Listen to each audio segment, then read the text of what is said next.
Greetings, I hope you're all doing great. My name is Craig, and welcome to another episode of Holistic Wellness. Today, we're talking about African spirituality. Now, there are a few things I want us to look at concerning African spirituality, and one of those things is the fact that many Christians are being criticized for not embracing African spirituality. And reason being, they say we have betrayed our ancestors, we have taken the ideas that came from the West, the religion that we believe in so much came with white people by the boat, through the boat to South Africa and all that, which is a futile argument, if I may say. Africans were Christians way before white people came here. For example, Ethiopians, for example, there's Libya in the Bible. There's Simon the Cyrene, those are all African countries. So with that being said, I just want us to look at this subject today.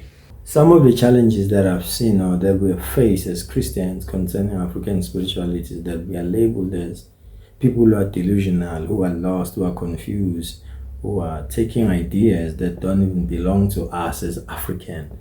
Therefore, we need to embrace our African roots and all that and embrace African spirituality. But if you look at African spirituality, for me personal, this is my personal opinion, it's very brutal. It's a vicious cycle of sacrifice after sacrifice, blood sacrifice after sacrifice. You want the job, you want the blessing, you must kill a cow. There must be bloodshed all the time. Now you receive the job, you have a job now. Now you have to sacrifice every month to appease those ancestors again. To say, thank you so much for giving me a job. Thank you so much, now I have a car. Thank you so much, now I have a child. If you don't do that, it comes across as you are disobedient. Therefore, the ancestors will punish you. It's funny how people who believe in these practices, they usually say they cannot believe in God, or they cannot accept that Jesus Christ died for them, for their sins, because God is harsh, because God is judgmental. If we don't listen to him, he throw you in hell and all that. They say all these things in a very mocking way. Now, if you portray God as a punisher, you portray God as a brutal God with no mercy, with no kindness.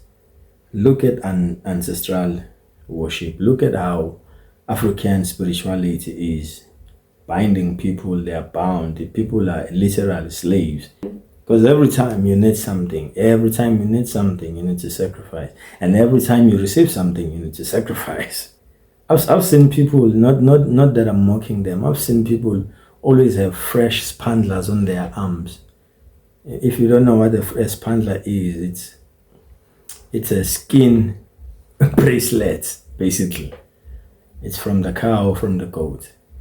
People keep sacrificing because they are trying to appease the ancestors and all that. Now, let's look at this. My parents, who were once alive, who did not demand anything from me as their child. They just loved me, they cared for me, they took care of me and all of that.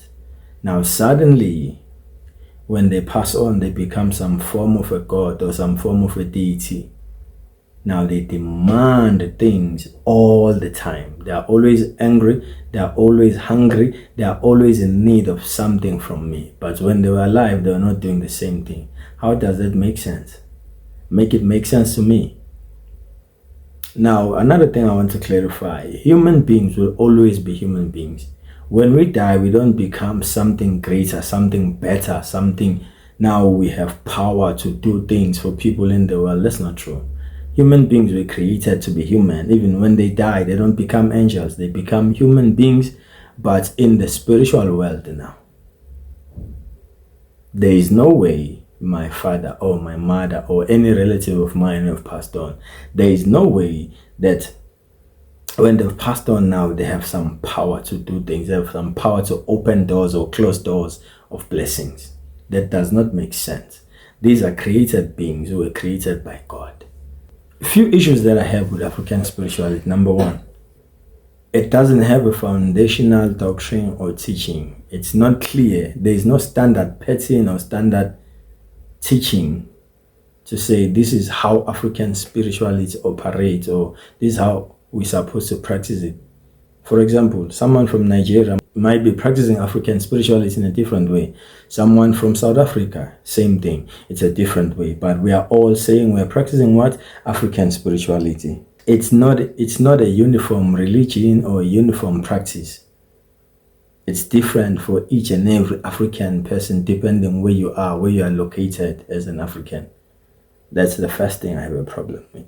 Like I said, African spirituality can be anything to anybody in Africa, depending on which part of Africa you are. For example, people who practice these things, they contradict each other. Others, they practice it, they call it culture. Others, they practice it, they call it African spirituality, but it's the same thing. For example, some people, they call Ilobolo as African practice, a culture, it's a tradition. Other people, they put it under African spirituality. There's contradiction there already. Now, if you say to me, I must embrace African spirituality, you are saying to me, I must also embrace the brutality that takes place when people are doing witchcraft on others. Witchcraft is part of African spirituality, if we tell the truth. For example, people who get initiated in Sangoma, in Binginyanga or Sangomas, those people, they get initiated in water, most of them. They snake involved. Some of them, if you ask them, they even have dreams of water and snakes all the time. They're initiated in these things. And most of Sangomas, if not all, they do practice witchcraft. Why do I say that? People go and consult to bewitch someone to love them. People go and consult to bewitch their boss to favor them at work.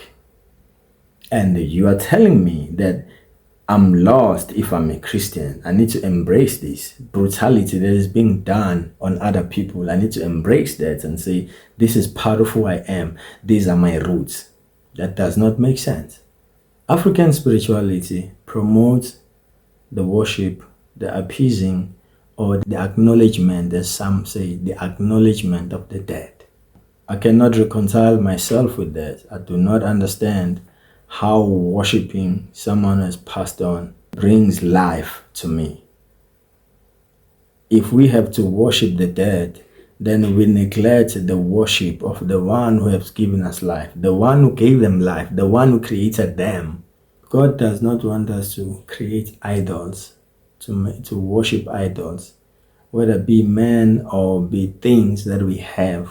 Like I said, human beings are human beings. Human beings are created by God. And they are created for God. God created man for him. So man should worship God and not worship other men. Men should worship God and not worship things. Men should worship God and not worship objects. So the idea of worshiping the dead is against God, basically. I cannot worship men, dead or alive.